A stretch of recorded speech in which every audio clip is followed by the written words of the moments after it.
Dear parents, ಎಲ್ರಿಗೂ ನಮಸ್ಕಾರ. ವಿಸ್ಮಿತಾಸ್ fun and learning YouTube ಚಾನಲ್ಗೆ ಸ್ವಾಗತ ಸುಸ್ವಾಗತ.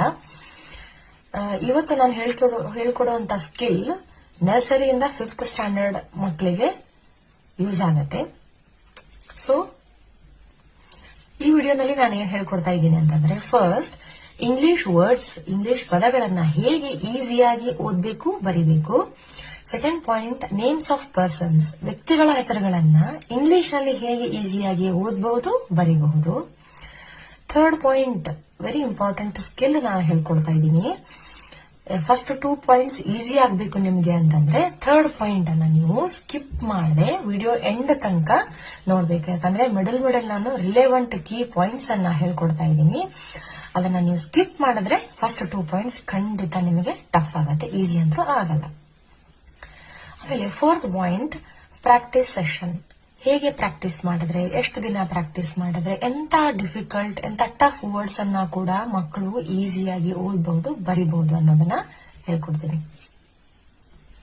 ಸಮ್ ಎಕ್ಸಾಂಪಲ್ಸ್ ನಾನಿಲ್ಲಿ ತಗೊಂಡಿದ್ದೀನಿ. ಫಾರ್ ಎಕ್ಸಾಂಪಲ್, ಸಮ್ ವರ್ಡ್ಸ್ ಅನ್ನ ನಾನು ಇಲ್ಲಿ ಚೂಸ್ ಮಾಡ್ಕೊಂಡು ಹೇಳ್ತಾ ಇದ್ದೀನಿ. ಏನು ಅಂತಂದ್ರೆ, ಇಲ್ಲಿ ನೋಡ್ಬೋದು ನೀವು, ಆಟಿಟ್ಯೂಡ್. ಇವಾಗ ಲಾಂಗ್ ವರ್ಡ್ಸ್ ಓದೋದನ್ನ ಫಸ್ಟ್ ಹೇಳ್ಕೊಡ್ತಾ ಇದ್ದೀನಿ. ಲಾಂಗ್ ವರ್ಡ್ಸ್ ಎಕ್ಸಾಂಪಲ್ ಹೇಗೆ ಓದ್ಬೇಕು ಅನ್ನೋದನ್ನ ನೋಡಿ. ಆಟಿಟ್ಯೂಡ್ ಇದೆ ಇವಾಗ. ಇದನ್ನ ನೀವು ಹೇಗ್ ಮಾಡ್ಬೇಕು ಅಂತಂದ್ರೆ, ಲೆಟರ್ ಬೈ ಲೆಟರ್ ಇದನ್ನ ಬ್ರೇಕ್ ಮಾಡಬೇಕು. ಹಾಗೆ attitude, ATTI, attitude. A letter by letter ನೀವು ಬ್ರೇಕ್ ಮಾಡ್ಬೇಕು. ಈಗ ಆಟಿಟ್ಯೂಡ್ ಇದೆ ಅಂತಂದ್ರೆ ATTUD. ಎಷ್ಟು ಲೆಟರ್ಸ್ ಆದ್ರೂ ಆಯ್ತು ಇವಾಗ ಅಂತಂದ್ರೆ 1 + 1 + 1 + 1 is equal to whole word. ನೋಡಿ ಇವಾಗ A + TTI, attitude. ಹೀಗೆ ಬ್ರೇಕ್ ಮಾಡಬೇಕು. ಫಸ್ಟ್ ವರ್ಡ್ ಅನ್ನ ಆಟಿಟ್ಯೂಡ್ ಬ್ರೇಕ್ ಮಾಡಿ ಲಾಸ್ಟ್ಗೆ ಏನ್ ಮಾಡ್ಬೇಕು, ಬ್ರೇಕ್ ಮಾಡಿದಂತ ಎಲ್ಲಾ ಲೆಟರ್ಸ್ ಅನ್ನ ಕೂಡಿಸಿ ಓದ್ಬೇಕು. ಅವಾಗ ಮಕ್ಕಳಿಗೆ ಈಸಿ ಆಗುತ್ತೆ. ಆಟಿಟ್ಯೂಡ್. ಇನ್ನೊಂದು ಎಕ್ಸಾಂಪಲ್, ಇವಾಗ ಡೆವಲಪ್ ಅಂತ ತಗೊಂಡಾಗ de, DE, ve, VE, LOP. ಸೊ de, ve, lop is equal to together. 3 ಸೇರಿಸಿ ಕೂಡಿಸಿ ಓದ್ಬೇಕು, ಡೆವಲಪ್. ನೆಕ್ಸ್ಟ್ ಥರ್ಡ್, ಮೋಟಿವೇಟ್ ಇದೆ. ಇವಾಗ ಮೋಟಿವೇಟ್ ಬ್ರೇಕ್ ಮಾಡಬೇಕು. ಹೋಲ್ ವರ್ಡ್ ಅನ್ನ ಲೆಟರ್ ಆಗಿ ಬ್ರೇಕ್ ಮಾಡಬೇಕು. MOTIT, VA, ಅಥವಾ ವೇ. ಸ್ವಲ್ಪ ಕರೆಕ್ಷನ್ಸ್ ಆಗತ್ತೆ. ಹೇಗಾಗತ್ತೆ ಅನ್ನೋದನ್ನ ನಾನು ನನ್ನ ಥರ್ಡ್ ಪಾಯಿಂಟ್ ಅಲ್ಲಿ ಹೇಳ್ಕೊಡ್ತೀನಿ, ಹೇಗ್ ಮಾಡಬೇಕು ಅದನ್ನೆಲ್ಲ ಅಂತ. Motivate. So motivate third example. Next, provide. Provide together, provide. So break plus break is equal to together. ಹೀಗೆ ಬ್ರೇಕ್ ಮಾಡಿ ಒಂದು ಕಂಪ್ಲೀಟ್ ವರ್ಡ್ ಅನ್ನ ಲೆಟರ್ ಆಗಿ ಮೊದಲು ಬ್ರೇಕ್ ಮಾಡಬೇಕು. 1 by 1 ಲೆಟರ್ ಆಗಿರ್ಬೇಕು. ಅದು ಕಂಪ್ಲೀಟ್ನೆಸ್ ಫೀಲ್ ಆಗ್ಬೇಕು. ಆ ತರನೇ ನೀವು ಬ್ರೇಕ್ ಮಾಡಬೇಕು. ಅನದರ್ ಎಕ್ಸಾಂಪಲ್ ಅಂತ ತಗೊಂಡ್ರೆ, ಸೆಲ್ಫ್. ಇದು ಚಿಕ್ಕ ವರ್ಡ್ ಇದೆ. Self, se, alf, self.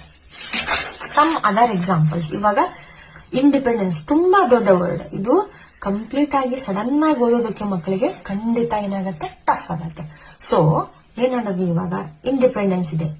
In, they, pen, dense.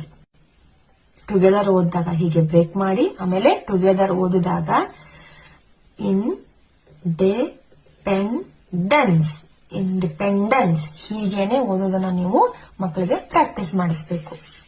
ವಿಗಾರಸ್, another example. Vigorous. Importance, importance. Motivating, motivating. Small words examples ತಗೊಂಡಾಗ ಬಿಗ್ ಇದೆ. ಇವಾಗ BG ಅಂದ್ರೆ ಗ, ಎಂಡ್ ಆಗತ್ತೆ, ಅಲ್ಲಿ ಕಟ್ ಆಗತ್ತೆ. ಫುಲ್ ಲೆಟರ್ ಇಲ್ಲಿ, ಯಾಕಂದ್ರೆ ಜಿ ಅಷ್ಟೇ ಇದೆ, ಜಿ ಆದ್ಮೇಲೆ ಯಾವ ಲೆಟರ್ ಕೂಡ ಇಲ್ಲ. ಸೊ ಇದು ಇನ್ಕಂಪ್ಲೀಟ್ ಆಗಿರೋದ್ರಿಂದ ವ್ಯಂಜನ ಬರುತ್ತೆ, ಅಲ್ಲಿ ಕಟ್ ಆಗತ್ತೆ. So big. ರನ್, ರ ಆರ್ ಯು ರ ನ್, ರನ್. ಆಮೇಲೆ win, WIWN, win. Win. End, N complete ಆಗಿ ಪ್ರೊನೌನ್ಸ್ ಆಗೋದಿಲ್ಲ, ಕಟ್ ಆಗತ್ತೆ. ಬಿಕಾಸ್ ಎನ್ ಆದ್ಮೇಲೆ ಯಾವ ಲೆಟರ್ ಕೂಡ ಇಲ್ಲ ಅಲ್ಲಿ. ಸೊ WIN, ವಿನ್ ಅಷ್ಟೇ. ಫಾರ್, FA, ಅರ್ ಅಂತಾನೆ ಪ್ರೊನೌನ್ಸ್ ಮಾಡ್ಬೇಕು, ಅಲ್ಲಿ ಕಟ್ ಆಗತ್ತೆ, ಆರ್ ಕಟ್ ಆಗತ್ತೆ. So FAR, far. Yes, we came to the very important point. ನಾನು ಇವಾಗ ಸಮ್ ಎಕ್ಸಾಂಪಲ್ಸ್ ಅನ್ನ ತಗೊಂಡು ಹೀಗೆ ಓದ್ಬೇಕು ಅನ್ನೋದನ್ನ ತಿಳಿಸ್ಕೊಟ್ಟಿದ್ದೀನಿ. ಇವಾಗ ಥರ್ಡ್ ಇಂಪಾರ್ಟೆಂಟ್ ಪಾಯಿಂಟ್ ನಾನು ಮುಂಚೆನೆ ನಿಮಗೆ ಹೇಳಿದ್ದೆ. ಈ ಥರ್ಡ್ ಇಂಪಾರ್ಟೆಂಟ್ ಪಾಯಿಂಟ್ ಅನ್ನ ನೀವು ಕಲಿತ್ರೆ ಮಾತ್ರ, ಅಂದ್ರೆ ಕಲಿಸಿದ್ರೆ ಮಾತ್ರ, ನೀವು ಕಲಿಬಹುದು, ಬೇಕಿದ್ರೆ ಕಲಿಸಿದ್ರೆ ಮಾತ್ರ ನಿಮ್ಮ ಮಕ್ಕಳಿಗೆ ಈಸಿಯಾಗಿ ಎಂತ ಡಿಫಿಕಲ್ಟ್ ವರ್ಡ್ಸ್ ಇದ್ರೂ ಓದ್ತಾರೆ, ಬರೀತಾರೆ. ಯಾವ ಸ್ಕಿಲ್? ಇಲ್ಲಿ ನಾನು ಒಂದು ಅಂಕ್ಲಿಪಿಯನ್ನ ಯೂಸ್ ಮಾಡ್ತಾ ಇದ್ದೀನಿ. ತುಂಬಾ ಚೆನ್ನಾಗಿದೆ ಇದು ಅಂಕ್ಲಿಪಿ. ನಾನು ಇದನ್ನ ಪರ್ಟಿಕ್ಯುಲರ್ಲಿ ಈ ತರನೇ ಬೇಕು ನನ್ನ ಮಗಳಿಗೆ ಕಲಿಸೋದಕ್ಕೆ ಅಂತ ಹುಡುಕಿ ತಗೊಂಡ್ಬಂದಿದ್ದೀನಿ. ಅದು ಯಾವ ಅಂಕ್ಲಿಪಿ ನಾನು ಯೂಸ್ ಮಾಡ್ತಾ ಇದ್ದೀನಿ ಅನ್ನೋದನ್ನ ನಾನು ವಿಡಿಯೋ ಎಂಡ್ ಅಲ್ಲಿ ಹೇಳ್ತೀನಿ, ಸ್ಕಿಪ್ ಮಾಡಿ ನೋಡಿ. ಸೊ ಫಟಾಫಟ್ ಅಂತ ಬಂದ್ಬಿಡೋಣ ಈಗ. ಸೊ ನೀವು ಏನ್ ಮಾಡ್ಬೇಕು ಅಂತಂದ್ರೆ, ಲೆಟರ್ಸ್ ಅಥವಾ words pronunciation, reading, writing easy ಆಗ್ಬೇಕು ಅಂತಂದ್ರೆ ಇದು ಬಳ್ಳಿಗಳು ಅಂತ ಹೇಳ್ತೀವಿ ನಾವು. ಬಳ್ಳಿಗಳು ಅಥವಾ ಕಾಗುಣಿತಗಳನ್ನ ಮಕ್ಕಳಿಗೆ ಕಲಿಸಲೇಬೇಕು. ಆವಾಗ ಎಂತ ಟಫ್ ವರ್ಡ್ಸ್ ಇದ್ರೂ ಕೂಡ ಅವರು ಈಸಿಯಾಗಿ ಓದ್ಬಿಡ್ತಾರೆ. ಇದು ಅಂಕ್ಲಿಪಿನ ನಾನು ಲಾಸ್ಟ್ ಅಲ್ಲಿ ಹೇಳ್ತೀನಿ ಯಾವ್ದಂತ. ಸೊ ಇವಾಗ ನಿಮ್ಗೆ ಗೊತ್ತಿರತ್ತೆ, ಬಳ್ಳಿಗಳು, ಕನ್ನಡ ಸ್ವರಗಳು. ಮಾತೃಭಾಷೆಯಿಂದ ನೀವು ಇಂಗ್ಲಿಷ್ ಅನ್ನ ಕಲಿಸಿದಾಗ ಮಾತ್ರ ಮಕ್ಕಳಿಗೆ ತುಂಬಾನೇ ಈಸಿ ಆಗತ್ತೆ. ಯಾಕಂದ್ರೆ ಮಾತೃಭಾಷೆ ಅನ್ನೋದು ಮಕ್ಕಳ ಜೀನ್ಸ್ ಅಲ್ಲೇ ಬಂದ್ಬಿಟ್ಟಿರುತ್ತೆ. ನೀವು ಡೈರೆಕ್ಟ್ ಆಗಿ ಇಂಗ್ಲಿಷ್ನೇ ಕಲಿಸ್ಬಿಡ್ತೀನಿ ಅಂತಂದ್ರೆ no, it is wrong method. ಇವಾಗ ಸ್ವರಗಳನ್ನ ಫಸ್ಟ್ ಕನ್ನಡದಿಂದ ಇಂಗ್ಲಿಷ್ ಅಲ್ಲಿ ಕಲಿಸ್ಬೇಕು. ಎ, ಆ, ಡಬಲ್ ಎ ಅಥವಾ ಎ ಅಂತಂದ್ರೂ ನಡೆಯುತ್ತೆ. ಇ, ಐ, ಈ, ಡಬಲ್ ಇ, ಇದು ಡಬಲ್ ಇನೇ ಬರಬೇಕು. ಉ, ಯು, ಊ, ಡಬಲ್ ಓ, ರು, ಆರ್ ಯು, ಎ, ಇ, ಐ, ಎ, ಐ, ಓ, ಓ, ಓ, ಓ, ಔ, ಓ ಯು, ಅಂ, ಎ ಎಂ, ಅಹ, ಎ ಎಚ್. ಸೊ ಇದು ಏನಂತಂದ್ರೆ ಒಂದು ಬೇಸಿಕ್ ಲೈನ್ ಇದು. ಇದನ್ನ ಮಕ್ಕಳು ಅ ಇಂದ ಅಹವರೆಗೂ ಕನ್ನಡ ಮತ್ತು ಇಂಗ್ಲಿಷ್ ಅಲ್ಲಿ ಸ್ಪೆಲ್ಲಿಂಗ್ಸ್ ಅನ್ನ ಪರ್ಫೆಕ್ಟ್ ಆಗಿ ಕಲ್ತ್ಕೊಂಡಾಗ ನೆಕ್ಸ್ಟ್ ಬಳ್ಳಿಗಳು ಮಾತ್ರ ಇದ್ರ ಮೇಲೆನೆ ಡಿಪೆಂಡ್ ಆಗಿರತ್ತೆ. ಮತ್ತೆ ಕೂತ್ಕೊಂಡು ಕಲಿಯೋದು ಮಾಡೋದು ಏನು ಅವಶ್ಯಕತೆ ಇರೋದಿಲ್ಲ. ಜಸ್ಟ್ ಪ್ರಾಕ್ಟೀಸ್ ಮಾಡ್ತಾ ಹೋದ್ರೇನೆ ಸಾಕು. ಒಂದೇ ಲೈನ್ ಎಕ್ಸಾಂಪಲ್ ನಾನು ತೋರಿಸೋದಾದ್ರೆ, ಕ ಬಳ್ಳಿ ಏನು? ಕ, ಕೆ, ಇಲ್ಲಿ ಬಿಕಾಸ್ ಆಲ್ರೆಡಿ ಇದರಲ್ಲಿ ಕೂಡಿರತ್ತೆ. ಕ ಹೆಂಗಾಗಿರತ್ತೆ ಅಂತಂದ್ರೆ ಕ ಪ್ಲಸ್ ಅ, ಕ ವ್ಯಂಜನ ಪ್ಲಸ್ ಅ ಸೇರಿ ಕ ಆಗಿರುತ್ತೆ. ಸೊ ಅದ ಸ್ಪೆಲ್ಲಿಂಗ್ ಆಲ್ರೆಡಿ ಮಕ್ಕಳಿಗೆ ಗೊತ್ತಿರತ್ತೆ. ಎ ಅನ್ನೋದು ಕ ಅಂತಂದ್ರೆ ಜಸ್ಟ್ ಕೆ ಮಾತ್ರ ಫಸ್ಟ್ ಗೆ ಆಡ್ ಮಾಡ್ಬೇಕು ಮಕ್ಕಳು. ಕೆ ಎ ಕ, ಕಾ ಕೆ ಎ ಅಥವಾ K double A. In general K A ಅಂತಾನೆ ಇದ್ರು ಸಾಕು, ಕೆ ಡಬಲ್ ಎ ಏನ್ ಬೇಡ. ಕಿ, K I, just K add ಮಾಡ್ತಾ ಹೋಗೋದು ಬಿಕಾಸ್ ಅ ಇಂದ ಅಹವರೆಗೂ ಆಲ್ರೆಡಿ ಗೊತ್ತಾಗಿರತ್ತೆ. ಸೊ ಕಿ, ಕೆ ಡಬಲ್ ಇ, ಕು, ಕೆ ಯು, ಕೆ ಮಾತ್ರ ಆಡ್ ಮಾಡೋದು first.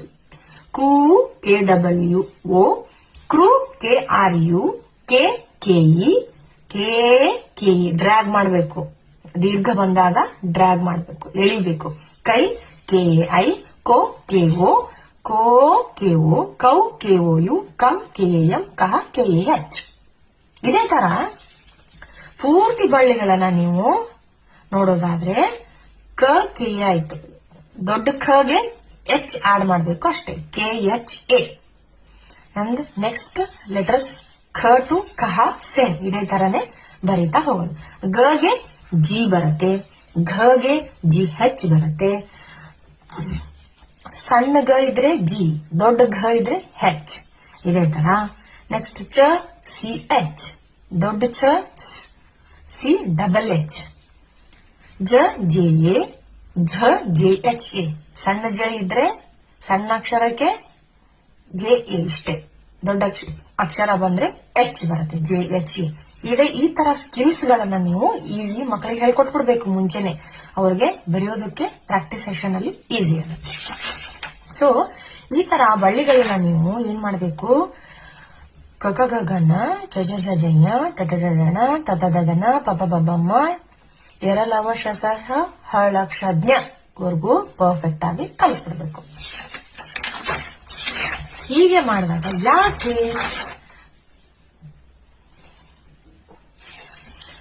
Fourth point, very important point, ನಾವು ಆಲ್ರೆಡಿ ಬಂದ್ವಿ. ಈ ಸ್ಕಿಲ್ ಅನ್ನೇ ಯಾಕೆ ಕಲಿಬೇಕು, ಬಳ್ಳಿಗಳನ್ನೇ ಯಾಕೆ ಕಲಿಬೇಕು, ಇದು ಒಂದು ಸ್ಕಿಲ್ ಯಾಕೆ ಬ್ರೇಕ್ ಮಾಡಿನೇ ಓದ್ಬೇಕು, ಈಸಿ ಆಗತ್ತೆ ಅನ್ನೋದನ್ನ ರೀಸನ್ ನಾನು ಇವಾಗ ಹೇಳ್ತಾ ಇದ್ದೇನೆ. ನೋಡಿ, ಇವಾಗ ನಾನು ಹೇಳಿದೆ names of persons, all names of persons, ಎಲ್ಲ ವ್ಯಕ್ತಿಗಳ ಹೆಸರು ಇಂಗ್ಲಿಷ್ ನಲ್ಲಿ ನೀವು ಬರಿಬೇಕು ಓದ್ಬೇಕು ಅಂತಂದ್ರೆ ಈ ಬಳ್ಳಿಗಳು ಕಾಗುಣಿತದ ಮೇಲೇನೆ ಕಂಪ್ಲೀಟ್ ಆಗಿ ಡಿಪೆಂಡ್ ಆಗಿರುತ್ತೆ. ಯಾವುದೇ ಎಕ್ಸಾಂಪಲ್ ನೀವು ನೇಮ್ಸ್ ಆಫ್ ಪರ್ಸನ್ಸ್ ಬೇಕಿದ್ರೆ ತಗೊಳ್ಳಿ. ಎಕ್ಸಾಂಪಲ್ ನಾನು ತಗೊಂಡಿದ್ದೀನಿ, ನನ್ನ ಹೆಸರೇ ತಗೊಂಡಿದ್ದೀನಿ ಕಿಶೋರಿ. ಇವಾಗ ಬ್ರೇಕ್ ಮಾಡ್ತೀನಿ ಲೆಟರ್ ಬೈ ಲೆಟರ್. ಕಿಶೋರಿ ಏನಿದೆ, ಕಿ ಕೆ ಐ, ಶೋ ಎಸ್ ಎಚ್ ಓ, ರಿ R I. Done.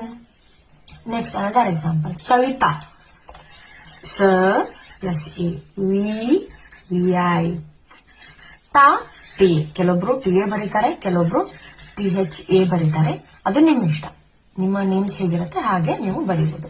But Savita actually T ಎನೇ ಆಗುತ್ತೆ, ಯಾಕಂದ್ರೆ ಕನ್ನಡದಲ್ಲಿ ನಾವು ನೋಡಿದಾಗ ಸ ವಿ ತಾ ಸಣ್ಣ ತಾನೇ ಆಗತ್ತೆ. ಸೊ ಅದರ್ ಎಕ್ಸಾಂಪಲ್ಸ್, ಇವಾಗ ಒತ್ತಕ್ಷರ ಇರುವಂತ ಎಕ್ಸಾಂಪಲ್ ತಗೊಂಡ್ರೆ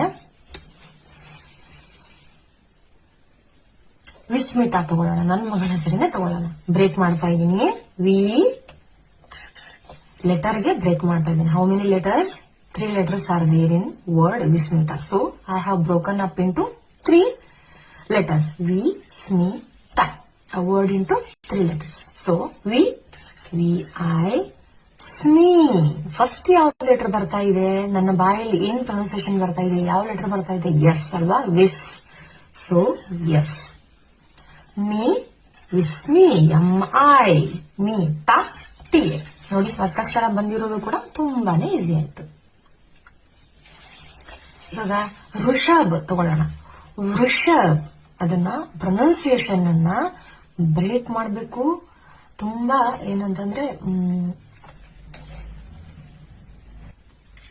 ಮಕ್ಕಳಿಗೆ ಪ್ರಾಕ್ಟೀಸ್ ಮಾಡಿಸುವಾಗ ಅದನ್ನ ಪದೇ ಪದೇ ನೀವು ಹೇಳ್ಬೇಕಾಗತ್ತೆ. ಆವಾಗ ಮಕ್ಕಳಿಗೆ ಇದೇ ಲೆಟರ್, ಇದನ್ನೇ ಲೆಟರ್ನ ನಾನು ಬರೀಬೇಕು ಅನ್ನೋದು ಅರ್ಥ ಆಗತ್ತೆ. ಋಷಭ್, ವೃಷಭ್, ವಿ ಬಂತು ಫಸ್ಟ್. ವ ಆದ್ಮೇಲೆ ಯಾವ ಲೆಟರ್ ಪ್ರೊನೌನ್ಸಿಯೇಷನ್ ಬರ್ತಾ ಇದೆ ಬಾಯಿಂದ, ವಿ ಆರ್. ರು, ವಿ ಆರ್ ಯು. ಶ ಎಸ್ ಎಚ್ ಎ, ವೃಷ. ಆಮೇಲೆ ವೃಷಭ, ಭ B H. Rishabh B H ಮಾತ್ರ ಬರುತ್ತೆ ಇಲ್ಲಿ. ವೃಷಭ ಅಂತ ಹೇಳಿದ್ರೆ ಬಿ ಎಚ್. ನಾನು ಫಸ್ಟ್ ಪಾಯಿಂಟ್ ಅಲ್ಲೇ ಹೇಳ್ದಂಗೆ ಒಂದು ಟೈಮಲ್ಲಿ ಋಷಭ ಭ ಅಂತ ವ್ಯಂಜನ ಬಂದಾಗ, ಈ ತರ ವ್ಯಂಜನ ಬಂದಾಗ ಹೇಳೋ ಟೈಮಲ್ಲಿ, ಪ್ರೊನೌನ್ಸಿಯೇಷನ್ ಟೈಮಲ್ಲಿ ಋಷಭ್ ಎಂಡ್ ಆಗತ್ತೆ, ಕಟ್ ಆಗತ್ತೆ, ಲೆಟರ್ ಪೂರ್ತಿಯಾಗಿ ಪ್ರೊನೌನ್ಸಿಯೇಷನ್ ಮಾಡ್ತಾ ಇಲ್ಲ ಅಂದಾಗ ಬಿ ಎಚ್ ಅಷ್ಟೇ, ಮುಗೀತು ಇಷ್ಟೇ. ಇವಾಗ ವಿಸ್ಮಿತಾ ಇದೆ, ಟಿ ಎ ನಾನು ಹಾಕಿದ್ದೀನಿ. ವಿಸ್ಮಿತ್ ಅಂತ ಬಂದ್ರೆ ಟಿ ಮಾತ್ರ, ಈ ತರ ಲೆಟರ್ ಕಟ್ ಆದ್ರೆ ಟಿ ಮಾತ್ರ, ಆ ಲೆಟರ್ನ ಕಟ್ ಮಾಡ್ಬಿಡ್ಬೇಕು ಅಲ್ಲೇನೆ. ಏನಾದ್ರೂ ಅದು ಕಂಟಿನ್ಯೂ ಆಗ್ತಾ ಇದೆ, ವಿಸ್ಮಿತಾ, ವೃಷಭ, ಕವಿತಾ ಅಂತ ಈ ತರ ಎಲ್ಲ ವರ್ಡ್ಸ್ ಬಂದಾಗ ಎ ನ ಆಡ್ ಮಾಡ್ಬೇಕು. ಈ ತರ ಸ್ಕಿಲ್ಸ್ ನೀವು ಮಕ್ಕಳಿಗೆ ಹೇಳ್ಕೊಡೋದು ತುಂಬಾನೇ ಇಂಪಾರ್ಟೆಂಟ್ ಆಗುತ್ತೆ. ವೃಷಭ. ಅದರ ಎಕ್ಸಾಂಪಲ್ಸ್ ನಾನು ನೋಡಿದಾಗ ಇವಾಗ ದೊಡ್ಡ ನೇಮ್ ತಗೋತೀನಿ. ಎಕ್ಸಾಂಪಲ್ ಶಿವಾನಂದ್ ಅಂತ ತಗೋತೀನಿ. ಬ್ರೇಕ್ ಮಾಡ್ತಾ ಇದ್ದೀನಿ. ಶಿವ ಫಸ್ಟ್ ಕನ್ನಡದಲ್ಲಿ ಹೇಳ್ತಾ ಇದ್ದೀನಿ, Shivananda. So Shivanand. So this word includes 4 letters. So break into 4 letters first. One by one I am taking. She, S-H-I, she, Va, V-A, N-N-A, ನಂದ್, ನಂದ್. ಎನ್ ತರ ಕೇಳಿಸ್ತಾ ಇದೆ ಅಲ್ವಾ? So N-N. Next D. ಹೇಗೆ ಕೇಳಿಸತ್ತೆ ಹಾಗೇನೆ ಬರಿತಾ ಹೋಗೋದು. ಇದೇ ಇದರಲ್ಲಿರುವಂತ ಇಂಪಾರ್ಟೆಂಟ್ ಸ್ಕಿಲ್. ಇದನ್ನ ನೀವು ಪೇರೆಂಟ್ಸ್ ಕಲ್ತಾಗ ಮಾತ್ರ ನಿಮ್ಮ ಮಕ್ಕಳಿಗೆ ಕಲಿಸೋದಕ್ಕೆ ಈಸಿ ಆಗತ್ತೆ. ಮಕ್ಕಳು ಎಂತ ಆರ್ಟ್ ಆಫ್ ವರ್ಡ್ಸ್ ಕೊಟ್ರು ಈಸಿಯಾಗಿ ಬರೀತಾರೆ, ಓದ್ತಾರೆ. ನಿಮ್ಗೂ ಕೂಡ ಖುಷಿ ಆಗತ್ತೆ. ಇದನ್ನ ಬೇಕಿದ್ರೆ ನೀವು ಅಪ್ಲೈ ಮಾಡಿ ನೋಡಿ, ಗೊತ್ತಾಗುತ್ತೆ. ಸೊ 4 ಪಾಯಿಂಟ್ ಹೋಗೋಣ ಇವಾಗ. Practice session. ಹೇಗೆ ಪ್ರಾಕ್ಟೀಸ್ ಮಾಡಿಸ್ಬೇಕು ಮಕ್ಕಳ ಕೈಯಲ್ಲಿ ಅನ್ನೋದನ್ನ ನಾನು ಇವತ್ತು ಹೇಳ್ಕೊಡ್ತೀನಿ.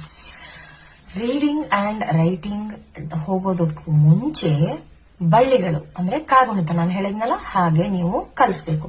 ಹೇಗೆ ಪ್ರಾಕ್ಟೀಸ್ ಮಾಡಿಸ್ಬೇಕು ಅಂತಂದ್ರೆ, ಫಸ್ಟ್ ಅ ಟು ಅಹ ಕನ್ನಡದಿಂದ ಇಂಗ್ಲಿಷ್, ಅದು ಹೇಗೆ ಪ್ರಾಕ್ಟೀಸ್ ಮಾಡಿಸ್ಬೇಕು ಅಂದ್ರೆ, ಇಟ್ ಹ್ಯಾಸ್ ಟು ಗೋ ಪ್ಯಾರಲಲಿ.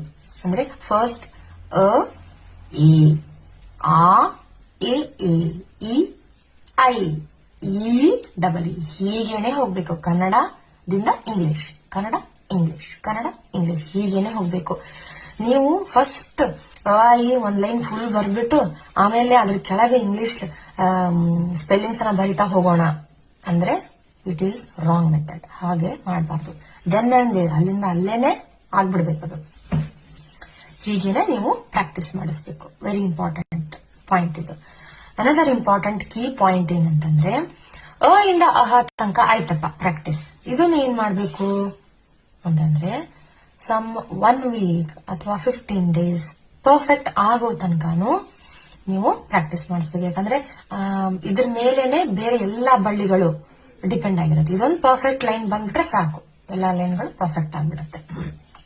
ಆಯ್ತು. ಆಮೇಲೆ ಈ ಕಕ ಇಂದ ಬಳ್ಳಿಗಳು ಏನಿರುತ್ತಲ್ಲ, ಕಕ, ಕಿಕಿ, ಕುಕು, ಕೇಕೆ, ಕೈ, ಕೊಕೋ, ಕೌ, ಕಂ, ಕಹ, ಇದು 5 letters ಚೂಸ್ ಮಾಡಿ ನೀವು ಒತ್ತಕ್ಷರಗಳಲ್ಲಿ. ಏನು? ಕ, ಖ, ಗ, ಘ, ಂಗ ಬೇಕಿದ್ರೆ ಬೇಡ. ಯಾಕಂದ್ರೆ ಇದರಿಂದ ಯಾವ ವರ್ಡನ್ನು ಸ್ಟಾರ್ಟ್ ಆಗೋದಿಲ್ಲ. ಂಗ ಬಿಟ್ಬಿಡಿ, ಬೇಡ, ಸ್ಕಿಪ್ ಮಾಡಿ. ಕ, ಖ, ಗ, ಘ ಇವು 4 letters ಅನ್ನ, 4 letterಗಳ ಬಳ್ಳಿಗಳನ್ನ ಏನ್ ಮಾಡ್ಬೇಕು, ಅಟ್ಲೀಸ್ಟ್ 1 week ಡೈಲಿ ಬರ್ಸ್ಬೇಕು, ಕನ್ನಡ ಟು ಇಂಗ್ಲಿಷ್. ಹೀಗೆ ಕ, ಕೆ, ಕಾ ಡೈಲಿ 1 page, ಇನ್ನೊಂದು 10 minutes ತಗೊಳುತ್ತೆ ಅಥವಾ 15 minutes ತಗೊಳುತ್ತೆ. ನಾನು ಹೇಳ್ಕೊಟ್ಟಿದ್ನಲ್ಲ ಫಸ್ಟ್ ಪಾಯಿಂಟ್, ಹಾಗೇನೆ ಅಪ್ಲೈ ಮಾಡಿ ಓದಿಸ್ತಾ ಹೋಗ್ಬೇಕು. ಬಳ್ಳಿಗಳು ಪ್ರಾಕ್ಟೀಸ್ ಆದ್ಮೇಲೆ, ಪರ್ಫೆಕ್ಟ್ ಆದ್ಮೇಲೆ, ಡೈಲಿ 1 page ರೀಡಿಂಗ್ ಪ್ರಾಕ್ಟೀಸ್ ಆದ್ಮೇಲೆ, ಥರ್ಡ್ ಇಂಪಾರ್ಟೆಂಟ್ ಏನಂತಂದ್ರೆ, ಡೈಲಿ ಒಂದು 10 names ಆಫ್ ಪರ್ಸನ್ಸ್, ಬಳ್ಳಿಗಳ ಮೇಲೆನೆ ಹೆಂಗಿದ್ರು ಡಿಪೆಂಡ್ ಆಗಿರುತ್ತೆ. 10 names ಆಫ್ ಪರ್ಸನ್ಸ್ ಅನ್ನ ನೀವು ಓರಲ್ ಆಗಿ ಹೇಳ್ತಾ ಹೋಗ್ಬೇಕು. ಪೇರೆಂಟ್ಸ್, ಮಕ್ಕಳು ಬರಿತಾ ಹೋಗ್ಬೇಕು. ಅದು ನಂದು ಒಂದು ಹೋಮ್ವರ್ಕ್ ನೋಟ್ಬುಕ್ ಅನ್ನ ಬೇಕಿದ್ರೆ ಮಾಡ್ಬಿಡಿ, ಸಾಕು. ಇಷ್ಟು ಹೆಲ್ಪ್ ಆಗುತ್ತೆ. ಸೊ ನಾನು ಹೇಳ್ದಂಗೆ ಯಾವ ಅಂಕಲಿಪಿನ ನಾನು ಹುಡುಕ್ತೆ, ಇದೇ ತರ ನನಗೆ ಅಂಕಲಿಪಿ ಬೇಕು ಅಂತ. ನನಗೆ ಕೊನೆಗೂ ತುಂಬಾ ಲೇಟ್ ಆಗಿ ಸಿಕ್ತು. ತುಂಬಾ ಚೆನ್ನಾಗಿದೆ ಈ ಅಂಕಲಿಪಿ. ಆನಂದ್ ಅಂಕಲಿಪಿ ಅಂತ ನಾನು ಯೂಸ್ ಮಾಡ್ತಾ ಇರೋದು ನನ್ನ ಮಗಳಿಗೆ ಕಲ್ಸೋದಕ್ಕೆ. ಇನ್ನು ಸ್ಟಾರ್ಟ್ ಮಾಡಿಲ್ಲ ಅವಳಿಗೆ, ಇವಾಗಿನ 3 ವರ್ಷ.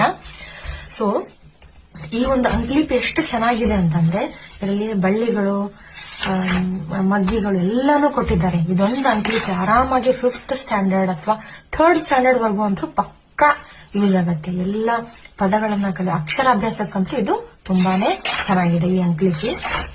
ಆನಂದ್ ಅಂಕಲಿಪಿ, ಇದನ್ನ ನಾನು ಯೂಸ್ ಮಾಡ್ತಾ ಇದ್ದೀನಿ. ನೀವು ನಿಮ್ಮ ಮಕ್ಕಳಿಗೆ ಯಾವ ಅಂಕಲಿಪಿ ಯೂಸ್ ಮಾಡ್ತಾ ಇದ್ದೀರಾ ಅಂತ ಕಮೆಂಟ್ ಸೆಕ್ಷನ್ ಅಲ್ಲಿ ತಿಳಿಸಿ, ಅಥವಾ ಯೂಸ್ ಮಾಡ್ತಿದ್ರಿ ಅನ್ನೋದನ್ನ ತಿಳಿಸಿ. ಐ ಹೋಪ್ ಈ ವಿಡಿಯೋ ನೀಡ್ಫುಲ್ ಆಗಿದೆ, ತುಂಬಾ ಎಫೆಕ್ಟಿವ್ ಆಗಿದೆ, ಈಸಿ ಆಗತ್ತೆ ಈ ಸ್ಕಿಲ್ಸ್ಗಳು ಅಂತ ನಾನು ಅನ್ಕೊಂಡಿದ್ದೀನಿ. I am hoping. ಸೊ ಇಷ್ಟ ಆದ್ರೆ ಲೈಕ್ ಮಾಡಿ, ಶೇರ್ ಮಾಡಿ. ನನ್ನ ಯೂಟ್ಯೂಬ್ ಚಾನಲ್ಗೆ ಸಬ್ಸ್ಕ್ರೈಬ್ ಮಾಡಿ, ಶೇರ್ ಮಾಡಿ. ಇನ್ನು ಹೆಚ್ಚು ಸ್ಕಿಲ್ಸ್ ಗಳನ್ನ ಹೀಗೆ ನಾನು ನಿಮ್ಮ ಮಕ್ಕಳಿಗೋಸ್ಕರ ತಗೊಂಡ್ ಬರ್ತೀನಿ. ನನ್ನ ಮಗಳಿಗೂ ಕೂಡ ನಾನು ಸೇಮ್ ಮೆಥಡ್ಸ್ ಅನ್ನು ಅಪ್ಲೈ ಮಾಡ್ತೀನಿ. ನನ್ನ 4 year ಟೀಚಿಂಗ್ ಎಕ್ಸ್ಪೀರಿಯನ್ಸ್ ಅಲ್ಲಿ ಇದೇ ತರ ನಾನು ಸ್ಕಿಲ್ಸ್ ಯೂಸ್ ಮಾಡಿದ್ದೀನಿ. ಮಕ್ಕಳು ತುಂಬಾ ಎಫೆಕ್ಟಿವ್ ಆಗಿ ಕಲಿತಿದ್ದಾರೆ, ಪೇರೆಂಟ್ಸ್ ಕೂಡ ತುಂಬಾ ಖುಷಿಯಾಗಿದ್ದಾರೆ. Thank you very much.